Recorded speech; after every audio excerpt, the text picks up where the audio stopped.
on reste en plan large, donc il n'en a rien à faire en fait en réalité. Est-ce que vous avez fait attention aux meubles? Les meubles ont disparu. Alors, est-ce une erreur de script? Ou est-ce que c'est pour laisser suggérer de manière un peu discrète qu'il y a des éléments en fait qui disparaissent, comme si voilà, il y avait des fantômes? À vous de décider, erreur ou pas. Amis réalisateurs et cinéphiles, bonjour, vous êtes sur Cut Point de Vue. À l'occasion de l'anniversaire de Stanley Kubrick, je me suis dit que ce serait intéressant de revenir sur une de ses œuvres phares qui est Shining. Et notamment la séquence de découverte du labyrinthe que nous allons voir tout de suite. Avant de commencer, je tiens à vous préciser qu'il y a beaucoup de films, de vidéos qui sont faites sur Shining, sur des théories plus ou moins concrètes. Je vais essayer le plus possible de rester cartésien par rapport à tout ça, en avançant calmement, en expliquant ce que je vois et en disant pourquoi, d'après moi, Kubrick a mis ces plans-là là où ils sont. Si vous êtes en recherche de théories sur Shining, donc ce ne sera pas la vidéo qu'il faudra regarder. En revanche, je pense avoir trouvé 2-3 petites choses qui peuvent aider à des réflexions sur Shining, c'est ce qu'on va voir tout de suite. Avant de lancer la vidéo, si vous aimez mes analyses, si vous aimez mon travail, n'hésitez pas à partager cette chaîne auprès de vos proches et de vos amis. C'est parti. Alors, nous commençons sur un plan serré sur une machine à écrire. Détail étonnant, il y a une cigarette ici, ainsi qu'un paquet de cigarettes. Ce qui laisse sous-entendre que quelqu'un l'a allumé. Or, on ne voit jamais dans tout le film, sauf erreur de ma part, Jack Torrance en train de fumer. Et pour autant, il y a bel et bien un paquet de cigarettes ici et une cigarette là. Alors pourquoi l'a-t-il fait? La cigarette, c'est évident, c'est pour laisser sous-entendre que quelqu'un était là il n'y a pas si longtemps que ça et que finalement il a déserté la place, donc par déduction ça ne peut être que Jack Torrance. En revanche, pourquoi est-ce qu'on ne voit jamais Jack Torrance fumer et alors que là ici il y a un paquet de cigarettes et des cigarettes? Ça je vous laisse à votre interprétation. Donc nous sommes en plan serré sur une machine à écrire. On entend une balle rebondir, donc avec une grosse réverbération. Bon. On comprend que c'est Jack. Notez cette statue qui est là, présente. Vous verrez que ça va jouer par la suite.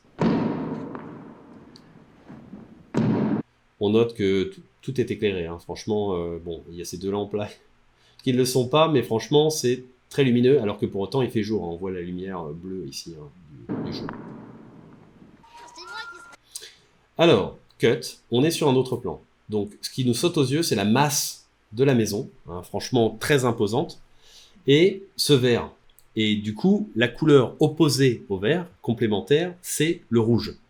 Et donc là, il y a des éléments rouges, donc principalement Wendy, mais aussi l'enfant qui a des gants rouges. C'est ce que tu crois. Alors, nous avons donc deux personnages qui courent. On voit qu'il y a une profondeur de champ ici, masquée par la butte, mais la butte est quand même assez loin.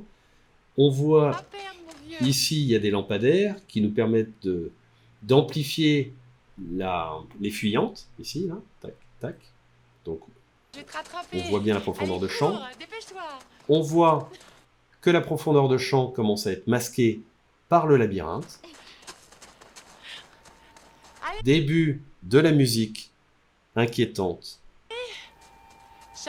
Arrivée d'une ouverture, donc on est content parce qu'on avait perdu notre profondeur de champ, et donc là, on a de nouveau de la profondeur de champ, mais malheureusement, tout est obstrué par la pancarte, et en plus, ponctué, mise en valeur par le fait que Danny dit « Est-ce que tu penses qu'on arrivera à sortir de ce labyrinthe ?» Comme une réponse, il y a la pancarte qui vient dire non.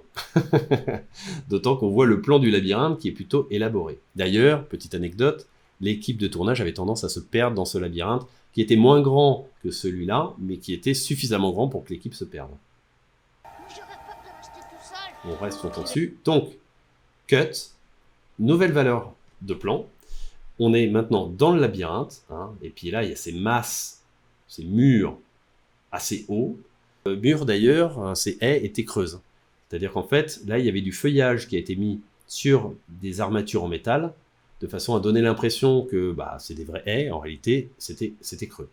T'as gagné. Ce plan est filmé au Steadicam.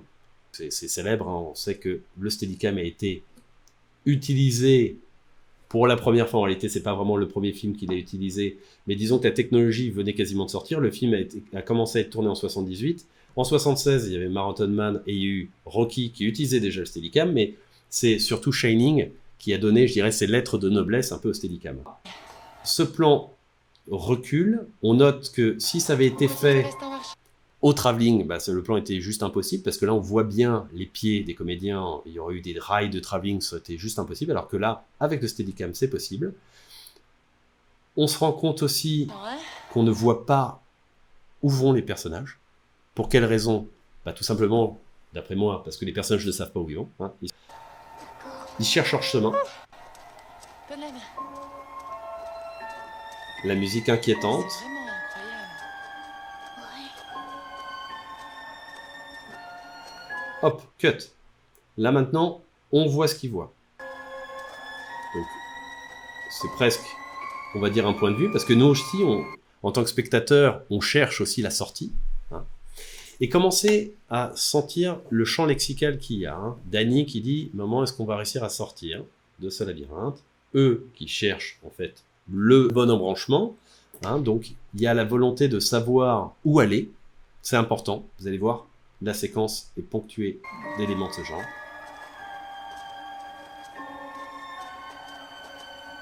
Et en fait, Kubrick s'amuse avec le spectateur, parce que nous, en tant que spectateur, on cherche aussi la sortie, en fait. Hein. On est là, on se dit, est-ce qu'on va la voir? On cherche un peu comme ça. C'est pour ça que ça ressemble à une sorte de point de vue tronqué, parce qu'on voit ce que voient les personnages. Hein. Et là, on se rend compte qu'on est piégé, finalement, c'est bloqué. Et hop, on repart par là. Et là, je trouve que lors de cette rotation des personnages, pour que finalement on se retrouve dos à eux, on a la sensation, en tout cas moi j'ai cette sensation, que c'est comme si nos personnages étaient suivis.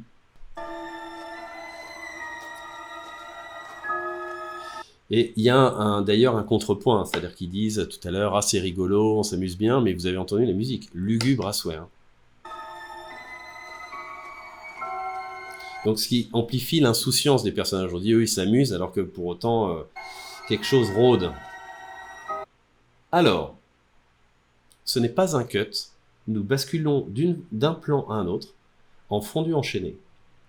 Et d'après moi, je pense qu'il y a une volonté, tout simplement, d'associer ces personnages à Jack Torrance. Et d'ailleurs, vous avez vu, ils sont associés là dans son corps. Vous avez vu d'ailleurs que la tête est mise en valeur là aussi par les haies. Le fondu enchaîné a été fait à cet essaim, pour moi. C'est-à-dire, il y a une volonté vraiment de les associer. D'ailleurs, on pourrait dire que les personnages sont dans Jack. Hein, littéralement. C'est ce que l'image nous donne comme sensation. Allez. Jack continue à s'amuser. Et il se rapproche du labyrinthe. De la maquette du labyrinthe, pour être précis. Et regardez.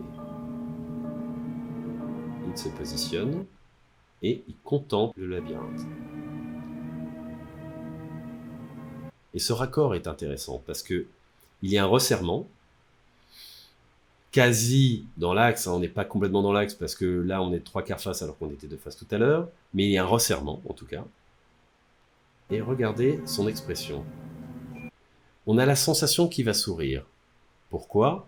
Cut. Et là, le raccord laisse sous-entendre que c'est un cut point de vue. Or, on se dit, ok, regarde la maquette. Sauf que, on voit qu'il y a des personnages qui se déplacent dans cette maquette. On se dit, pour qu'ils puissent voir le véritable labyrinthe et voir les personnages comme ils sont là, la seule possibilité, c'est que ce soit un dieu.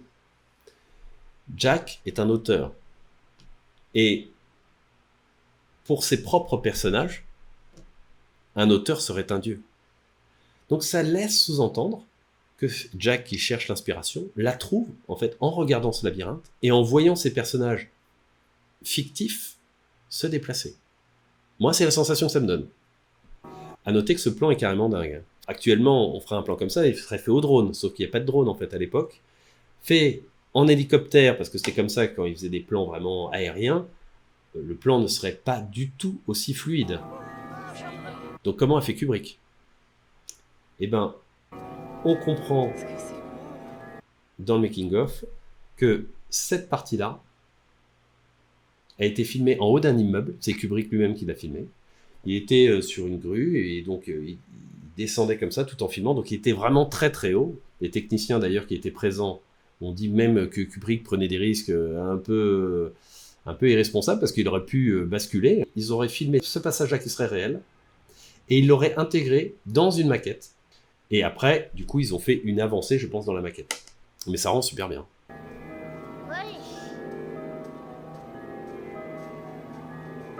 Donc on avance lentement sur nos personnages, qui sont peut-être les personnages de Jack Torrance aussi. Hop, on raccorde sur le plan matriciel de tout à l'heure, je pense, où là, de nouveau, on devance nos personnages qui ne savent décidément pas où aller. Je m'attendais pas à ce que ça soit si grand. Et toi? Non. Cut. Là, on arrive sur un plan plus large, donc qui est un plan d'exposition, hein, donc on voit. Ce qui est amusant, c'est de voir qu'il y a essentiellement 3 lumières qui sont visibles et que nous avons 3 personnages, sans doute un hasard, mais en tout cas, plan fixe, plan calme, et boum, cut. Alors ça, ce cut est valable que pour la version cinéma. Hein. La version longue que Kubrick n'avait pas validée, on a une autre scène qui est intercalée, et donc on a moins cet effet-là. Mais là, en revanche, et c'est pour ça que j'aime bien aussi ce montage-là, c'est que là, on est sur un plan fixe, et puis mou, et là, d'un coup, on est un plan dynamique, mobile, que, hop, il prend des embranchements,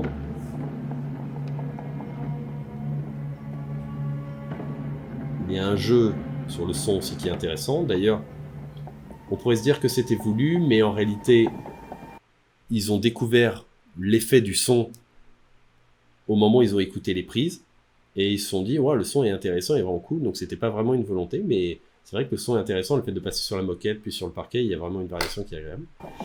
On se rend compte qu'il y a beaucoup d'embranchements, embranchement, là il roule, et là on est donc sur une ligne droite, on élargit d'ailleurs, pourquoi? Mais parce qu'il a vu quelque chose.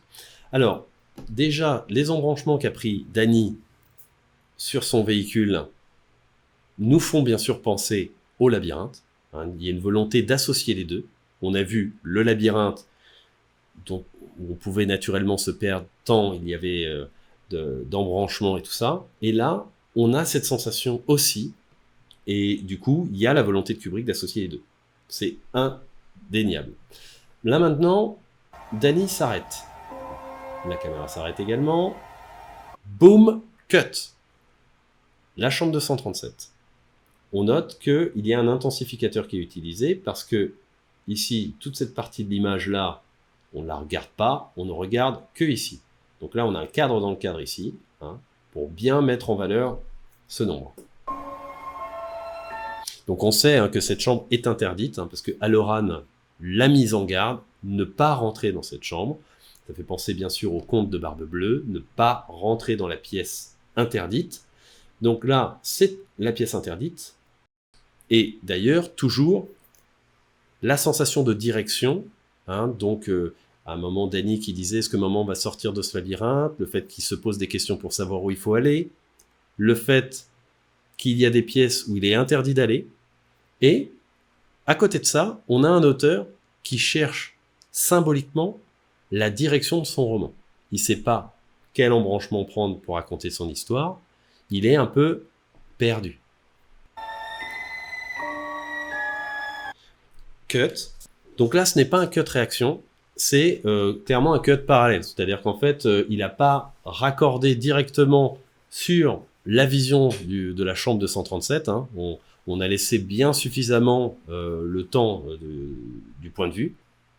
C'est plus un plan parallèle qui nous permet de jauger un petit peu comment le vit le comédien, mais il n'y a pas cette volonté de raccorder directement dessus. Hein, ça n'a pas la même fonction. Là, on repart sur un point de vue, pour vraiment insister là-dessus. Hein. Allez, on élargit. On note aussi un petit détail qui est intéressant, c'est que là, c'est une sortie de secours. Hein. On parlait des directions, on ne sait pas où il faut aller, bah là, il y a une sortie. On verra que ça va jouer tout à l'heure. Hop, il se lève. Vous allez voir qu'il y a un regard caméra. Pour le moment, non. Il regarde vers la sortie, d'ailleurs. Vous avez vu, hop. Là, je pense qu'il y a eu un regard caméra. À mon avis, il a regardé le Steadicammer. On avance.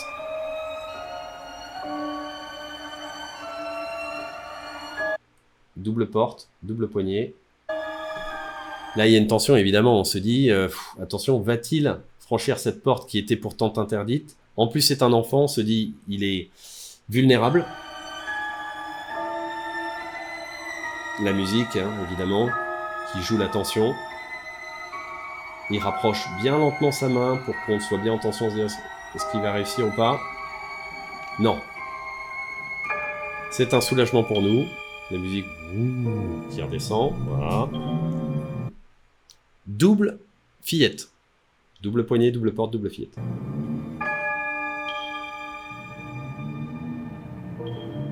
Allez. Il reprend sa trottinette. Il reprend son véhicule. Et il repart.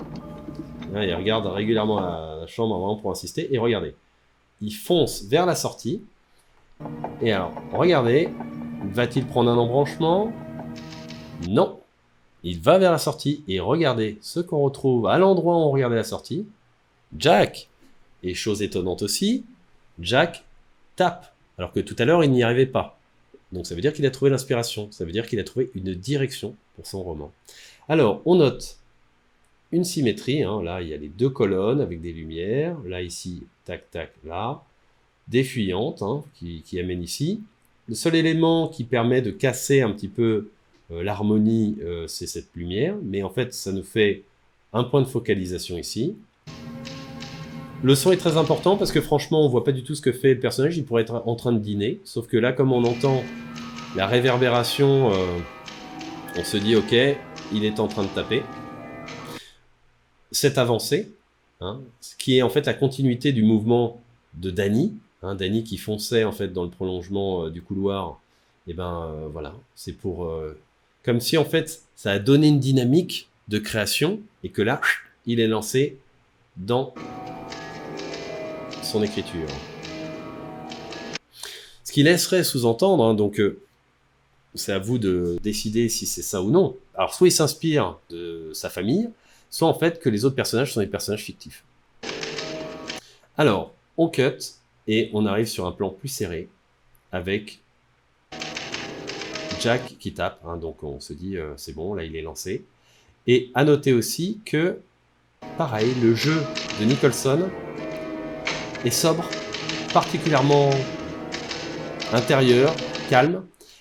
On remarque aussi sur ce plan, regardez, sur la valeur un peu plus large, qu'il y a de nouveau la symétrie qu'il y avait tout à l'heure. Il y avait une symétrie au centre, tac, tac, et que le visage qu'il y a là épouse en fait l'espèce de schéma qu'il y avait au centre, et il y avait un point de focalisation jaune, et là la feuille est jaune.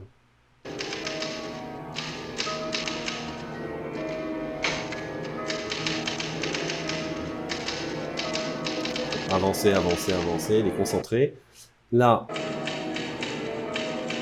quelqu'un vient troubler en fait un peu cette harmonie. Parce que là, on pourrait croire aussi qu'il y a voilà, une sorte de visage, 2 yeux, une bouche, voilà. Et tout à l'heure, on raccordait sur le visage de Jack. Hein. C'est intéressant. Alors, elle arrive. Il y a une volonté aussi de Kubrick de laisser vivre ce plan. Hein. La plupart des réalisateurs l'auraient fait commencer là, se serait arrangé pour resserrer ici, pour la voir arriver. Sauf que là, on a bien le temps de la voir arriver jusqu'à lui, donc troubler sa concentration. On notera qu'elle a les bottes rouges, et faites attention à ce qu'elle va dire. Ça avance? Ça avance. Encore de nouveau le mouvement, encore de nouveau une direction. Elle arrive, et la musique qui se coupe de façon à faire place au silence pour créer une gêne. Et là, une rupture, surtout, avec l'arrivée de Wendy. Donc, elle se penche pour embrasser son mari. Donc, c'est elle qui se penche. Hein. Lui, en fait, ne fait pas vraiment d'effort. T'as beaucoup écrit aujourd'hui? On raccorde sur lui. Elle était par là. Lui, il était au centre. Et elle se retrouve subitement de l'autre côté. Donc, il y a un 180 pour signifier qu'il y a une rupture, en fait, certainement dans sa concentration. Enfin, c'est comme ça que je l'interprète. Faites attention à la construction aussi du plan. Là, ici, on voit qu'il y a des chaises avec un banc. Faites attention au motif aussi du livre. Oui. Bon, on sent qu'il n'est pas impliqué du tout. Hein. On avait une symétrie qui était plutôt agréable. Là, on n'a pas quelque chose de symétrique du tout. Hein. C'est le bordel. Déjà, il y a un élément là, une grosse lampe, lui là, il est de biais. En fait, on n'a plus de symétrie. On a l'impression que la symétrie a été brisée. Elle, en revanche, elle est bien stable. Hein. Franchement, ça fait un plan où elle est bien droite. Limite, ça lui fait une auréole, on a l'impression. Hein. C'est Sainte Wendy. Alors, pourquoi une colonne blanche? Et puis, parce que je pense qu'avec les rideaux, là, avec ses cheveux qui sont noirs, franchement, on n'aurait pas vu sa chevelure. Hein. Ça aurait fait bizarre, alors que là, bon, ça la découpe bien, je trouve. À noter aussi la direction de regard. Hein. Donc, elle regarde par là. Hé, la météo annonce qu'il va neiger ce soir. Donc, elle annonce un petit élément un peu trivial. Hein. Donc, la direction de regard évolue, elle est par là. Ah, d'ailleurs, je ne sais pas si vous avez vu, mais sa direction de regard, elle est changée juste avant qu'il coupe. Bon. Après la remarque de Wendy, réaction de Jack. Franchement, déjà, lui, il est en plan large, alors qu'elle, elle était en plan serré. Donc, normalement, ce qui aurait été raisonnable, c'était, à partir du moment où on est en plan serré sur Wendy, on raccorde sur un plan serré sur Jack. Mais ce n'est pas ce que fait Kubrick.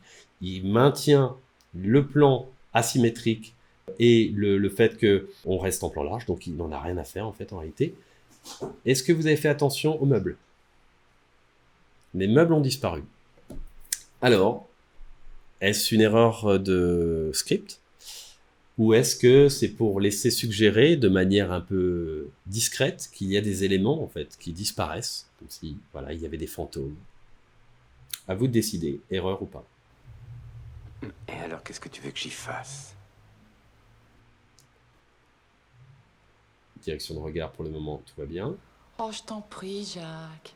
Ouais, Sois pas si grognon. c'est pas si grognon. Je ne suis pas... Les meubles sont venus. Je ne suis pas grognon. le moins du monde grognon. Je veux seulement finir ce que je fais. Là, on sent qu'il est tout en contenance. Il pourrait exploser, on le sent. On revient. Ok. Alors regardez-moi par contre cette direction de regard. Elle regarde là, on a l'impression qu'elle regarde plus Je te Jack. comprends. On a l'impression qu'elle regarde la machine à écrire ou la table, mais elle regarde pas Jack. Là. Je reviendrai plus tard pour t'apporter des sandwichs. Peut-être je pourrais lire un passage. Alors, on pourrait se dire, alors soit c'est une faute de direction de comédien, soit c'est parce que ils sont plus en phase. C'est-à-dire que leurs regards ne se croisent plus. Regardez, là c'est flagrant, franchement, il regarde dans cette diagonale-là, elle regardait vers le bas, donc ça, plus rien ne va. Là, on a resserré sur Jack. Il commence à s'énerver.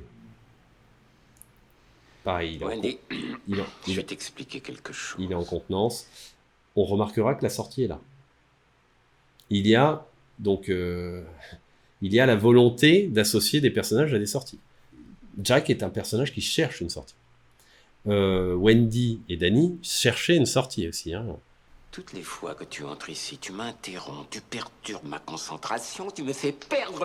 Voilà. Et donc du coup, à cause de Wendy qui est là, il ne peut pas se concentrer sur la sortie qui est là. Hein. On pourrait se dire ça. Là, il s'énerve. On retrouve le Jack Nicholson un peu excessif dans son jeu. Et il me faudra du temps pour reprendre là où j'en... Voilà. Et il brise littéralement le document. Donc là, on voit aussi qu'il explose physiquement. Hein. Il peut être brutal. étais. Tu saisis. Voilà, on sent, c'est pour montrer la brutalité. Hein, voilà. Oui. Bien. Là, leur regard raccorde d'ailleurs. Je ne sais pas si vous avez fait attention. Établissons une règle. Toutes les fois que je suis ici et que tu m'entends taper, ou que tu ne m'entends pas taper, quoi que je sois en train de foutre ici, quand je suis ici, ça veut dire... Alors là, quand je suis ici, hein, donc de nouveau, on a une direction, hein, donc ici, et vous allez voir... Que je travaille, ça veut dire n'entre pas. N'entre pas. De nouveau, il y a un lieu interdit. C'est-à-dire, on a eu le labyrinthe, ensuite l'hôtel, donc il y a une association labyrinthe-hôtel. Ensuite, on a eu la chambre 237, un endroit où il ne faut pas aller. Et là, on a maintenant cet endroit qui est le bureau de Jack, où il ne faut pas aller. De nouveau une association. Tu crois que tu peux te mettre ça dans la tête? Oui. La tension, hein, vous avez vu, le silence, le fait de rester comme ça, de laisser jouer un peu les plans. Bien. Pourquoi ne pas commencer tout de suite et foutre le camp d'ici? Donc ça, c'est une sorte de violence, mais psychologique. C'est-à-dire que c'est presque humiliant, en disant, allez, casse-toi maintenant. D'accord. Allez, on revient sur cette valeur, hein, c'était la valeur de tout à l'heure, donc c'est un plan matriciel. Et on élargit. Ça y est, la scène est terminée. Elle retourne de là d'où elle est venue. Et on revient sur Jack, qui est étrangement calme, posé. Et, élément étonnant, il y a une feuille. Est-ce à croire que tout ce qui vient de se passer était dans la tête de Jack? Je vous laisse seul juge. Voilà, c'est terminé les amis. J'espère que ça vous aura intéressé. Si c'est le cas, mettez-moi un like. Si vous souhaitez que j'analyse d'autres films, dites-le moi dans les commentaires. D'ici là, je vous dis à bientôt. Ciao.